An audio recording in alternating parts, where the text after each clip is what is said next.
ఏం చేస్తారంట? క్రొత్త నిబంధన. ఎందుకు చేస్తారంట క్రొత్త నిబంధన? ఐగుప్తు నుండి వారిని రప్పించుటకు నేను వారి పితరులు చేయి పట్టుకున్న దినమున, వారు అంటే ఇశ్రాయేలు చేయి పట్టుకున్న దినమున వారి పితరులతో చేసిన నిబంధన వంటిది కాదు.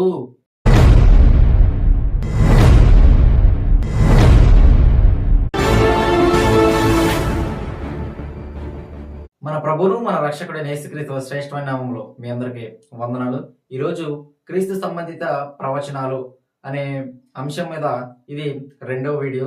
మొదటిగా యేసుక్రీస్తు వారు జన్మించాడు అనే విషయం తెలుసుకున్న తూర్పు దేశ జ్ఞానులు హేరోదు దగ్గరికి వచ్చి, అప్పుడు హేరోదు పరిపాలిస్తున్నాడు, అప్పుడు హేరోదు దగ్గరికి వచ్చి యూదుల రాజుగా పుట్టిన వాడెక్కడ అని అడుగుతారు. ఎవరిని? రాజైన హేరోదుని తూర్పు దేశ జ్ఞానులు అడుగుతారు.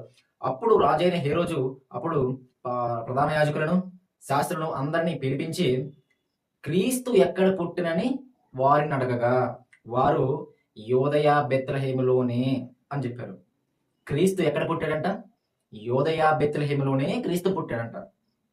ఏలైనగా యోదయ దేశపు బెత్లెహేమా, నీవు యోదయ ప్రధానులలో ఎంత అల్పమైన దానివైనను, ఇశ్రాయేలును నా ప్రజలను పరిపాలించు అధిపతి నీలో నుండి వచ్చును అని ప్రవక్త ద్వారా రాయబడి ఉన్నది. ఏంటంట? ఇశ్రాయేలుని ప్రజలను పరిపాలించే అధిపతి నీలో నుండి వస్తాడు. ఏమని రాయబడి ఉన్నది? యేసుక్రీస్తు వారు బెత్లెహేము యోదా అనే ప్రాంతంలోనే జన్మిస్తాడు, బెత్లెహేము అనే ప్రాంతంలోనే జన్మిస్తాడని ప్రవక్త ద్వారా రాయబడి ఉంది. మరి ఎక్కడ రాయబడి ఉన్నది? మీకా గ్రంథం 5వ అధ్యాయం 2వ వచనంలో బెత్లెహేము ఎఫ్రాతా యోదా వారి కుటుంబంలో స్వల్ప గ్రామమైనను ఇశ్రాయేలును నా ప్రజలను ఏలబోవాడు నీలో నుండి వచ్చును, పురాతన కాలం మొదలుకొని శాశ్వత కాలం వరకు ఆయన ప్రత్యక్షమగుచుండెను. యేసుక్రీస్తు వారు బెత్లెహేము ఎఫ్రాతా యోదా వారి కుటుంబములలో అక్కడ జన్మిస్తారంట. యేసుక్రీస్తు వారు ఎక్కడ? బెత్లెహేము ప్రాంతంలో జన్మిస్తారనే ప్రవచనం, మేకా ద్వారా ఇవ్వబడిన ప్రవచనం యేసుక్రీస్తు వారు బెత్లెహేములో పడడంతో నెరవేరింది. ఇప్పుడు లూకా సువార్త 1వ అధ్యాయంలో గబ్రియేల్ అనే దేవదూత మరియం గారి దగ్గరికి వెళ్ళి, నీ ఒక కుమారుని కంటావు, ఆయనకి యేసు అనే పేరు పెడతావు. ప్రభువైన దేవుడు ఆయన తండ్రి అయిన దావీదు సింహాసనమును ఆయనకిచ్చును, యాకోబు వంశస్థులను ఆయన తరతరములు ఏలును, ఆయన రాజ్యము అంతము లేనిదై ఉండును. ప్రభువైన దేవుడు ఆయన తండ్రి అయిన, ఎవరి తండ్రి?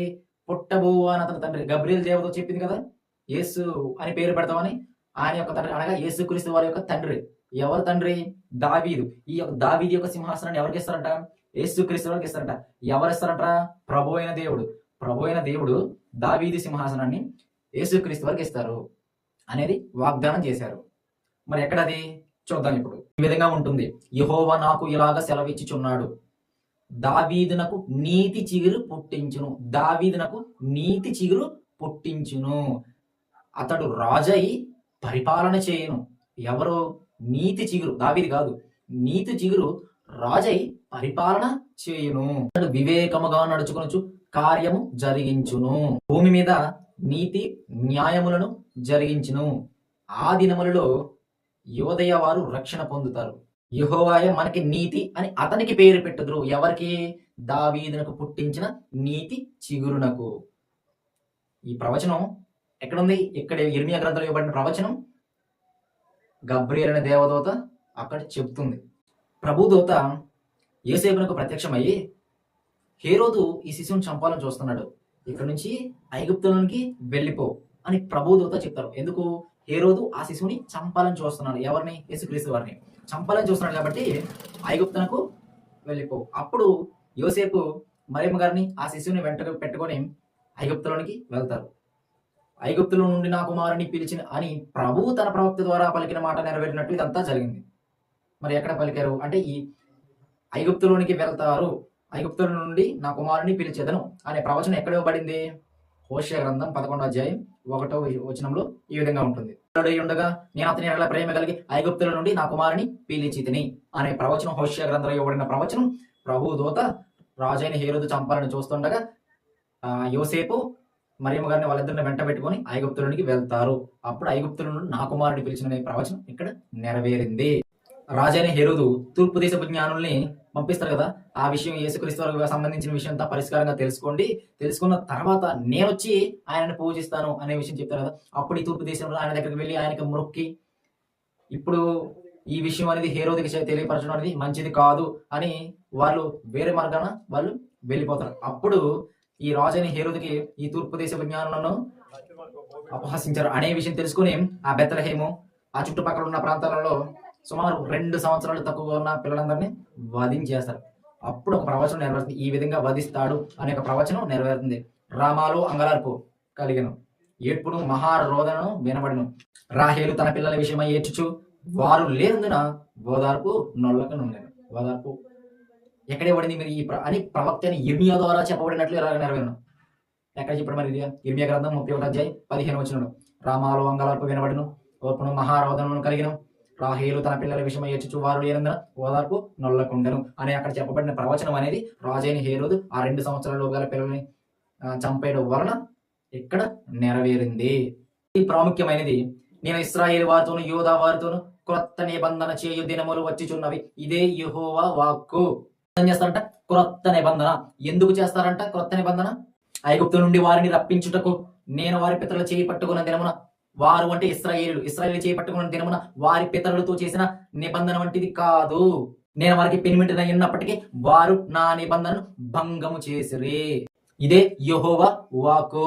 చేస్తున్నారంట ఈ క్రొత్త నిబంధనని, వారి పితరులకు ఇచ్చిన నిబంధన అనేది భంగం చేశారు కాబట్టి ఇశ్రాయేలు వారితోనూ యోధా వారితోనూ ఈ నిబంధన చేస్తున్నారు. ఎవరు చెప్తున్నారు? ఇర్మియా చెప్తున్నాడు. క్రొత్త నిబంధన యెహోవా చేస్తున్నాడు అని ఇర్మియా చెప్తున్నాడు. మరి క్రొత్త నిబంధన చేస్తారన్న ప్రవచనం ఎక్కడ నెరవేరింది? మత్తయి సువార్త 26వ అధ్యాయం. ఇది నా రక్తము, అనేకుల కొరకు చిందించబడుతున్న నిబంధన రక్తము. ఎవరు చేశారు నిబంధన? ప్రభు అయిన యేసుక్రీస్తు వారు. అక్కడ చెప్పబడిన ప్రవచనం ఇక్కడ నెరవేరుతుంది. మార్కు సువార్త 14:24. అప్పుడు ఆయన, ఇది నిబంధన విషయమై చిందించబడుతున్న నా రక్తము, నిబంధన విషయమై చిందించబడుతున్న నా రక్తము. లూకా 22:20. ఇది నా రక్తము వలనైన క్రొత్త నిబంధన. గ్రంథంలో చెప్పబడిన ప్రవచనం ఇక్కడ యేసుక్రీస్తు వారిలో నెరవేరింది. అదే క్రొత్త నిబంధన. ప్రభు సెలవిచ్చుచున్నాడు, దీనిని కొత్త నిబంధన అని చెప్పుడు చేత మొదటిది పాతది అయ్యింది. ఫిబ్రవరి 8:13 ఉంటుంది. ఇప్పుడు చెప్పబోయేది ఒక సన్నాసి గురించి. ఆ సన్నాసి ఇస్కరియోతు యోధా ప్రధాని యాజకుడి దగ్గరికి వెళ్ళి ఆయన పట్టిస్తే నాకు ఎంత ఇస్తారంటే, వాళ్ళు 30 వెండి నాణేలు తూచిస్తారు కదా యోధాకి.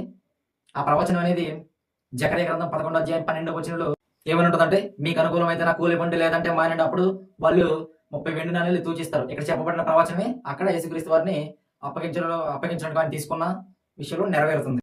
సో మరొక వీడియోలో కీర్తనలు, యేసుక్రీస్తువులకు సంబంధించిన ప్రవచన నెరవేర్పులు, క్రీస్తు సంబంధిత ప్రవచనాలు, కీర్తనల నుండి మాట్లాడతాను. ప్రభువైన యేసుక్రీస్తు వారి కృప మీ అందరికీ తోడైనను గాక.